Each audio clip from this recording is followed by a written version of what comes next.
तो नमस्कार दोस्तों, मेरा नाम है आनंद सिंह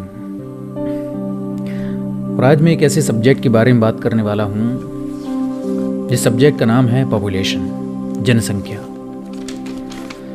जनसंख्या वरदान या अभिशाप। मेरे पास कुछ रिपोर्ट्स हैं जो सोशल मीडिया गूगल से मैंने निकाली हैं।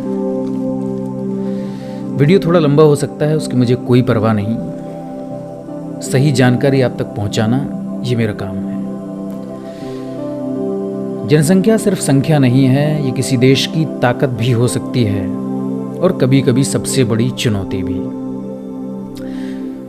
सन 1800 में दुनिया की आबादी सिर्फ 100 करोड़ थी, यानी कि 1 बिलियन थी। सन 1930 यानी कि लगभग 130 वर्षों के बाद यह जनसंख्या 100 करोड़ से बढ़कर सीधे 200 करोड़ हो गई। 1974 यानी कि अगले 44 वर्षों बाद यह संख्या सीधे 200 करोड़ से बढ़कर 400 करोड़ पहुंच गई। 2022 यानी 56 वर्ष बाद यह जनसंख्या बढ़कर सीधे 400 करोड़ से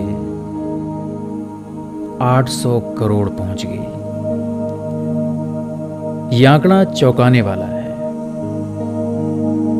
इस 100 करोड़ से लेकर 200 करोड़ जनसंख्या बढ़ने में 130 वर्षों का समय लगा, किंतु 200 करोड़ से 800 करोड़ होने में केवल 90 से 95 वर्षों का समय लगा।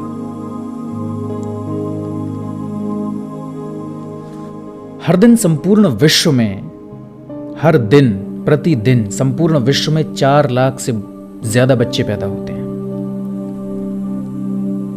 और यूनिसेफ की रिपोर्ट के अनुसार 2023 में लगभग 13 करोड़ से अधिक बच्चों का जन्म हुआ। 13 करोड़ से अधिक बच्चों का जन्म हुआ 2023 में संपूर्ण विश्व में। और अगर मैं केवल भारत की बात करूं तो भारत में प्रतिदिन 60 से 65 हजार बच्चों का जन्म होता है। प्रतिदिन 60 से 65 हजार बच्चे एक दिन में। ये भारत का बर्थ रेट है जो चौंकाने वाला है। यानी कि अगर एक साल में आंकड़ों की बात करूं, औसतन बर्थ रेट की बात करूं तो लगभग 2.5 से 3 करोड़ बच्चे प्रति वर्ष भारत में अकेले पैदा होते हैं। जनसंख्या बढ़ोतरी का कारण सबसे बड़ा यह है कि बर्थ रेट दोगुना है, डेथ रेट उससे भी आधा है। यानी कि यदि प्रतिवर्ष या प्रतिदिन 60 से 65 हजार बच्चे पैदा होते हैं तो मरने वालों की संख्या केवल 25 से 30 हजार है। यानी कि जनसंख्या बहुत तेजी से, दोगुनी तेजी से बढ़ रही है। आसान भाषा में मैं कहूं तो भारतीय प्रतिवर्ष जितनी संख्या ऑस्ट्रेलिया की है उतनी जनसंख्या भारतीय केवल 1 वर्ष में पैदा कर देते हैं। ये सोचने वाली बात है। जनसंख्या बढ़ना पहले अच्छा हो सकता था, क्योंकि पहले बाहुबल की आवश्यकता पड़ती थी। कोई भी युद्ध हो, सुरक्षा हो, किंतु अब बाहुबल की आवश्यकता नहीं है, मुझे ऐसा लगता है, क्योंकि साइंस बहुत ज़्यादा डेवलप हो चुकी है। पहले जहाँ लोग 100-100, 200-200, 300-300 लोग तलवारों से लेकर के लड़ाई करते थे, आज केवल एक बंदूक कर सकती है। पहले जो काम 2000-3000 सैनिक करते थे, आज वो काम एक मिसाइल कर सकती है। तो मेरा मानना ऐसा है कि अब बाहुबल की आवश्यकता नहीं है। यदि किसी के मन में ऐसा हो कि जनसंख्या को बढ़ावा देना चाहिए तो ये कतई गलत है। ऐसा बिल्कुल नहीं होना चाहिए, क्योंकि इसका हर्जाना केवल किसी एक देश को भोगना नहीं है। जनसंख्या बढ़ोतरी का हर्जाना प्रत्येक देश को भोगना पड़ेगा। मैं केवल भारत की बात करने वाला हूं। भारत की हालत ये है कि संसाधन सीमित हैं, करने वाले बहुत अधिक हैं। काम कम हैं, काम को करने वाले सीमा से भी अधिक हैं। आज से 15 या 20 वर्षों बाद कोई भी गवर्नमेंट, कोई भी पार्टी का नेता आपसे ये कहकर वोट नहीं मांगेगा कि मैं आपको रोजगार दूंगा। इसका कारण है क्योंकि विभागों में नौकरियां नहीं रह जाएंगी। कंपटीशन अव्वल दर्जे का होगा। जो आज 60 से 65 हज़ार की वैकेंसी में 60-65 लाख फॉर्म डल जाते हैं, ये सोचने वाली बातें हैं। 20 वर्षों बाद ये हालत दोगुनी हो जाएगी कि 60 से 65 हज़ार वैकेंसी के लिए 2 से 3 करोड़ फॉर्म डलेंगे। तो जो लोग ये सोचते हैं कि मेरा सिलेक्शन नहीं हो पा रहा, वो ये सोचना शायद बंद कर देंगे अगर इस बात को समझ जाएंगे कि ये जो जनसंख्या बढ़ने का रेशियो है ये कहाँ कहाँ लागू होता है। और सबसे बड़ी बात तो ये है कि जनसंख्या बढ़ रही है और इस बात के भविष्य में क्या परिणाम हो सकते हैं, इससे सभी अनजान हैं, सब अनजान हैं। इंसान स्वयं अपनी कब्र खोदने में लगा है।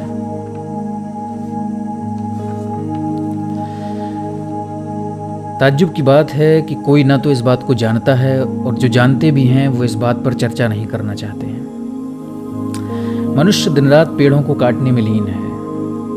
वह मगन है पेड़ों को काटने में, वह मगन है पर्यावरण को बर्बाद करने में, वह मगन है प्रदूषण फैलाने में, वह मगन है पानी को दूषित करने में, वह मगन है हवा को खराब करने में।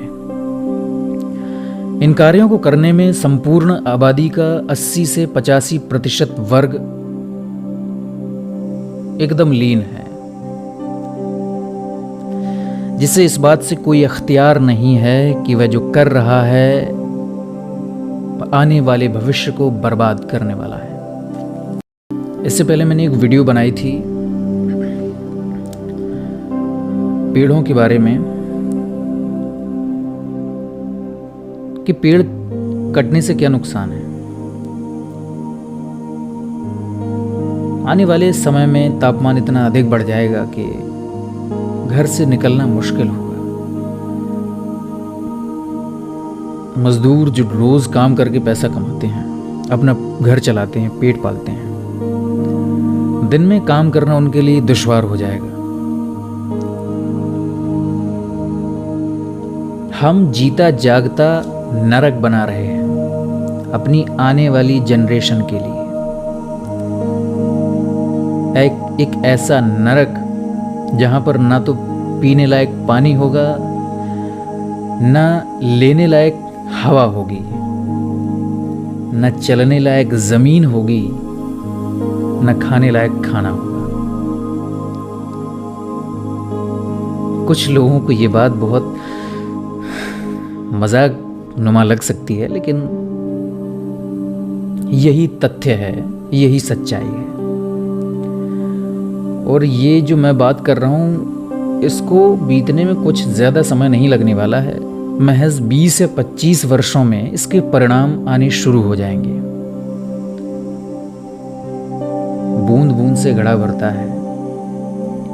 एक के जागरूक होने से 2 जागरूक होते हैं, 2 से 4, 4 से 8, 8 से 16, 16 से 32, 32 से 64। और अगर ये जागरूकता फैलती रहे तो शायद लोग इस चीज को समझें। लेकिन सब मस्त हैं अपने अपने कामों में, किसी को कोई फर्क नहीं।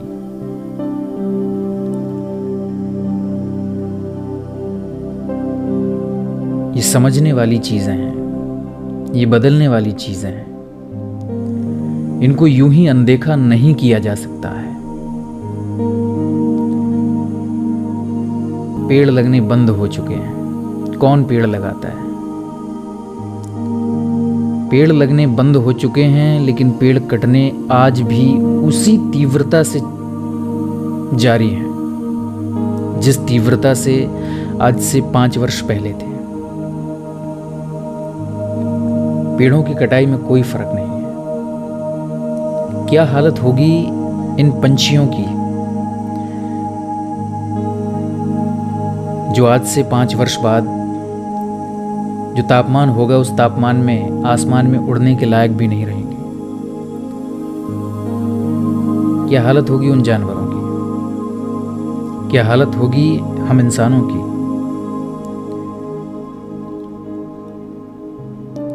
ये विषय थोड़ा विचार करने वाला है, थोड़ा समझने वाला है। ये नहीं कि आपने सुना और इस बात से सहमत हो गए और आपने नीचे कमेंट लिख दिए बहुत शानदार सूचना, बहुत अच्छा मेरे भाई। उससे कोई फ़र्क नहीं पड़ने वाला। फ़र्क जब पड़ेगा जब ये बात आप जन जन तक पहुंचाने का प्रयास करेंगे, लोगों तक पहुंचाने का प्रयास करेंगे, या तो अपने ज़रिए या मेरे इस वीडियो के ज़रिए। इसको मैं जागरूकता कह सकता हूँ। केवल मेरे अकेले करने से कुछ भी नहीं होने वाला है, इसमें आप लोगों का भी समर्थन होना आवश्यक है। तो मिलते हैं अगले किसी शानदार से वीडियो में, किसी शानदार सी सूचना वाले वीडियो में। तब तक आप करिए जो भी कर सकते हैं। मिलते हैं अगले वीडियो में। धन्यवाद।